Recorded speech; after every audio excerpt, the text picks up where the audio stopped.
Hey, what's up everyone? Danny Lightning back, and today I'm going to do a review on the Tinyhawk Freestyle.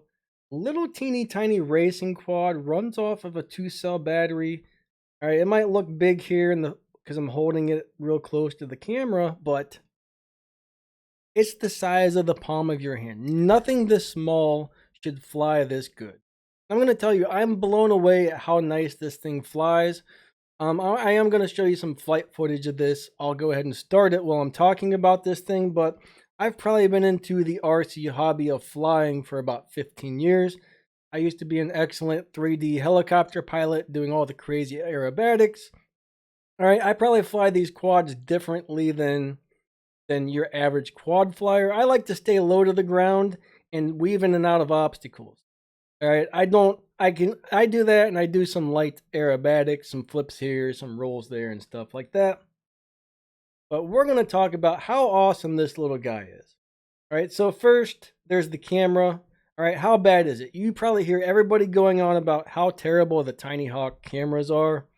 Well, they're bad. Okay, they're pretty bad for the most part, but at the same time, they're not all that bad, okay? You're gonna see in this video right here. Now, these cameras perform best on a day like this. It's cloudy, it's bright, but it's overcast. We're gonna go ahead and start this video and get it going while I'm talking to you guys about this. But a bright, overcast day, all right, these cameras look really, really, really nice. Usually if it's really bright, like extremely bright, where there's sunspots all over the place, the camera doesn't look great. And I gotta play with, usually gotta end up playing with my contrast settings depending on the lighting, okay? I've also got the Tinyhawk. I've got the regular Tinyhawk, the original, and I've got this Tinyhawk Freestyle. Now, how does this Tinyhawk Freestyle, how is this going to do for somebody who is brand new at the hobby? It's got way too much power for you, okay? If you're just starting off, you're not going to want to fly this on 2-cell. Now, the cool thing is this is designed so you can fly this on 1-cell, and it's designed so you can fly this on a 2-cell battery. The more cells, the more power it has. I mean, you barely give it any throttle, and this thing shoots off like it's nothing. It's fast. It's crazy responsive. If you fly it on 1-cell, if you fly it on just the 1-cell battery, it's very, very nice for a beginner, okay? So if you're just starting out and you decided to get one of these, or you want to get one of these, go fly it on 1-cell. It comes with a little jumper. I'm sure it probably tells you in the instructions on how to make that work, but bottom line, we're flying it on 2-cell. Now, I would not fly this on indoors. It's got the open props. It can damage your stuff. It can hurt you. Don't fly it around people, okay? It may be a teeny tiny little thing that's the size of the palm of your hand, but those propellers are spinning at who knows how many thousand RPMs, and they can definitely cut somebody up or damage property, okay? Make sure you're very careful. So, one thing though, let's get into just how this thing flies on 2-cell, okay? Safety first. Always remember that. Safety first. Never fly around people, or, you know, bottom line, don't fly around people. But I am crazy impressed with it. It's got loads of power on 2-cell. Now, for the area I'm flying in, I'm barely giving this thing any throttle. Like, I am really holding back. This thing has so much more potential. It can go so much more faster. It's got so much more power, but I'm not using that. My space is kind of slow. It's kind of small. I like to fly around slow and low and just kind of weave in and out of stuff. A lot of guys love to do all this crazy freestyle and fly through these little gaps and stuff. I don't know. To me, that's not fun. You know, I've shot gaps before. I've tried some of the crazier stuff on some other things, but I don't like it. Now, back when I used to belong to a flying club, I've got to fly a lot of different people's quadcopters. Some big 5-inch ones, some full size ones. I mean, this is just a teeny little 2.5-inch quad, and this is the best flying quad I've ever flown. Now, I will tell you this, all right? I don't know if the Naze 32 boards were actually any good or not, but back when the quadcopter FPV hobby first started getting popular, that's when I flew some of these 5-inch quads. I haven't flown anything recent. Maybe their load's better these days, but the quads I flew back then weren't impressive. All right, a couple guys at the flying field had 5-inch quads, and I don't know if they had them set up good. I don't know how their tune was, but I was really not impressed with the way they flew. This little guy flies way better than any quad I've ever flown in my life. Maybe if I got on somebody's 5-inch quad that knows how to tune it, I would feel different. But I mean, I'm just blown away by this little guy right here. I mean, I really am. I really am. I'm glad I didn't get something that runs off 3-cell or 4-cell, because in my flying space, that would be so much overkill. Now, one thing is, I get crazy long flight time. I mean, if I really fly around just slow and super easy, I actually get 10 minutes off of these, these two little 450 mAh 1-cell batteries. It's actually 2-cell because you're using two batteries together, but these are HV batteries, but the charger I got doesn't charge these up to the HV, so if it did, I would get even more flight time. My charger only goes up to 4.20 on the cell instead of 4.35, so I would probably get another minute, maybe even 2 minutes if I could charge these to HV. I'm not complaining. All right, this flight time feels like it takes forever, honestly. Even when I fly it around like this, I get about 8 minutes, probably about 8 minutes of flight time, which is more than enough. I go out and I fly twice, and I'm like, okay, I'm ready for a break. 2 or 3 times tops. All right, just flying around my yard, so I can come out, fly this around a couple times a day, and just enjoy it. But all right, so the camera. I mean, you can see it here. You can see what the camera looks like. Is it really that bad? I'm going to say no. It's nowhere near as good as some of the other cameras, but it's completely usable. The biggest complaint I have as far as the camera goes is it's hard to see low-hanging branches or like electric lines or anything like that. So make sure you really know your area. Now, if you had a better, higher quality camera, it's still not going to be a high definition camera. It's going to still be like kind of grainy, kind of crappy looking, but it'll be sharper. You'll be able to make out stuff better. You won't have as hard of a time seeing the branches.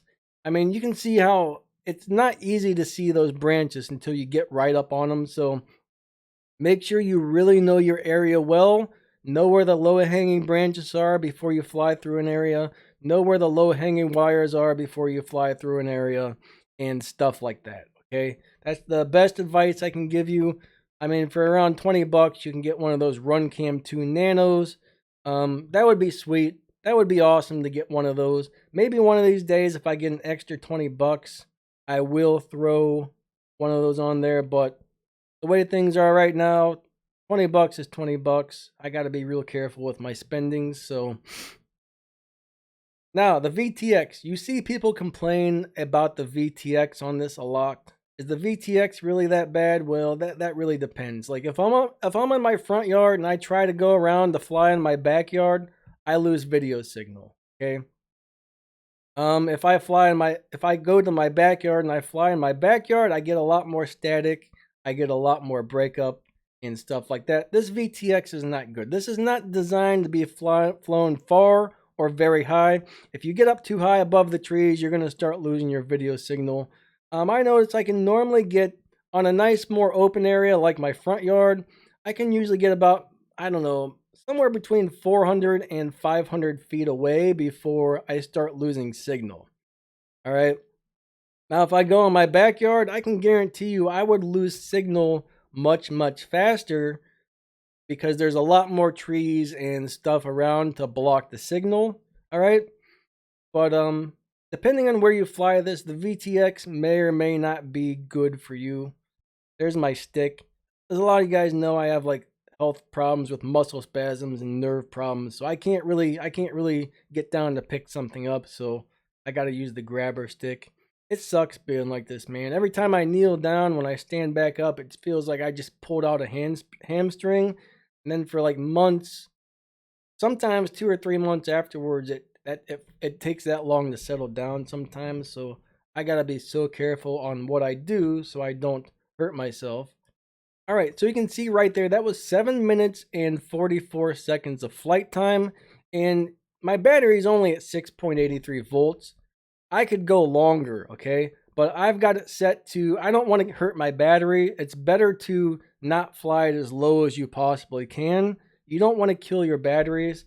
So I land a little earlier than most people are landing to help save my batteries. All right, so let's go look at the clip of me flying this in the backyard. Okay, so let's get this one going. All right, let's fly around the backyard a little bit and check out how it works out. But I'm telling you guys, this little guy flies so good, it's unbelievable. I don't know why. I mean, some of those guys love to fly with battery killing setups. I mean, they get this big 3 cell or 4 cell or even up to 6 cell batteries, and they just punch that throttle as hard as they can. I mean, that quad goes up in the air so high, so fast, it's unbelievable. All right, if you fly like that, you are going to destroy your batteries. Part of the reason I don't fly more aggressively is it eats your batteries up.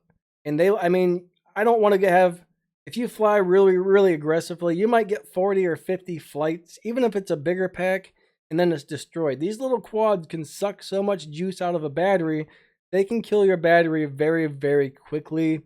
And, your battery life, I got batteries that are 5 years old for my airplane, okay?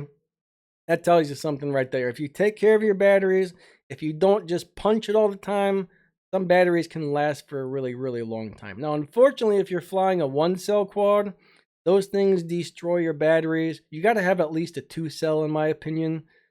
1 cell quads are battery destroyers. They really are. You're gonna get, even like the regular Tinyhawk, you're gonna get maybe 50 or 60 flights off of a battery. And I mean, the batteries are a couple bucks, so if most people don't mind spending a few bucks on batteries here and there, unless you're really poor or something.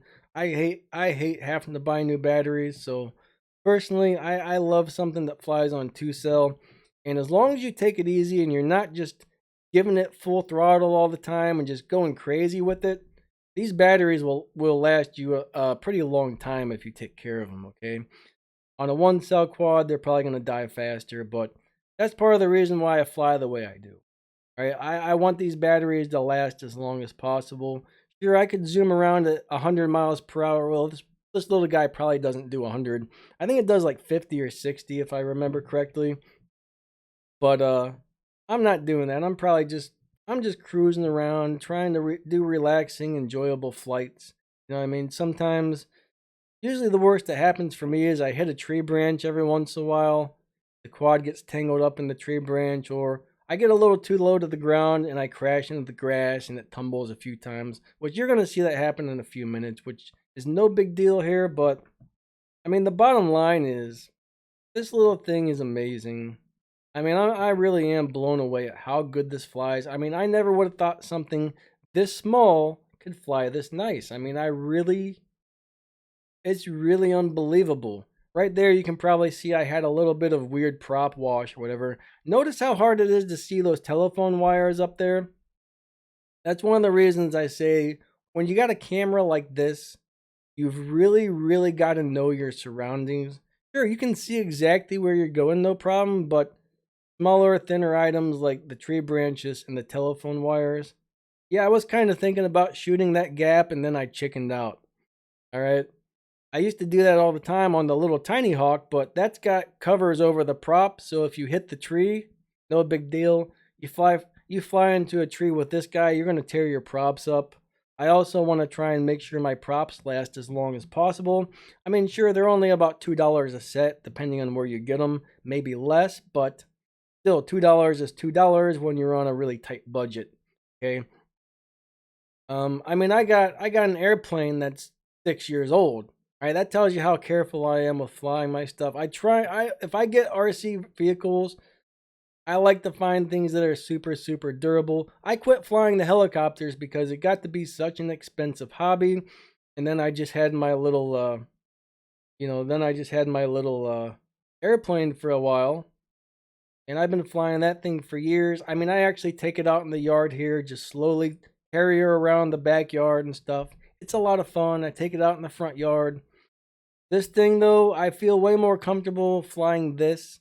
Like I've got the airplanes caught in a tree a few times, and I had to have someone come and get the stupid thing out for me because I can't get the ladder out and crawl up onto the tree and stuff. But yeah, I mean, I'm way more comfortable flying this. Another reason I like to fly low is if I do get caught in a tree, it's always low to the ground where I can get it. I try to stay away from trees. There's trees around. All right, I try to make sure I fly down low on the tree and not like up higher, because if it gets caught on a higher branch up there, that's no good. That's no good for me. All right, I want to make sure my stuff is lasts a long time. I mean, these little guys are designed to be crazy durable. They're so small and so lightweight. I mean, this is a nice carbon fiber frame, okay? As long as this is high quality carbon fiber, Emax makes really nice quality stuff, okay? Good quality carbon fiber is hard to break. Now, if you slam into a tree at full speed or slam into the concrete at full speed, yeah, you're probably going to break some stuff. All right, if you crash in the grass here, like I do in a minute, you're probably not going to hurt nothing. I mean, unless you're really, really unlucky. But the nice thing is parts for this are really, really cheap. As long as you don't destroy the electronic board, all the parts for this thing are inexpensive. I mean, if I remember correctly, it was like, I can't remember what an entire frame kit was, what, like $5 or something? It was really cheap. I can't remember where I saw it, but I don't know. I mean, you can't go wrong with this quad. If you're a beginner, make sure you're flying this on 1 cell. 2 cell, there's my crash. It might look like, oh my gosh, you hit the ground, but crashed in the grass. No big deal. No big deal.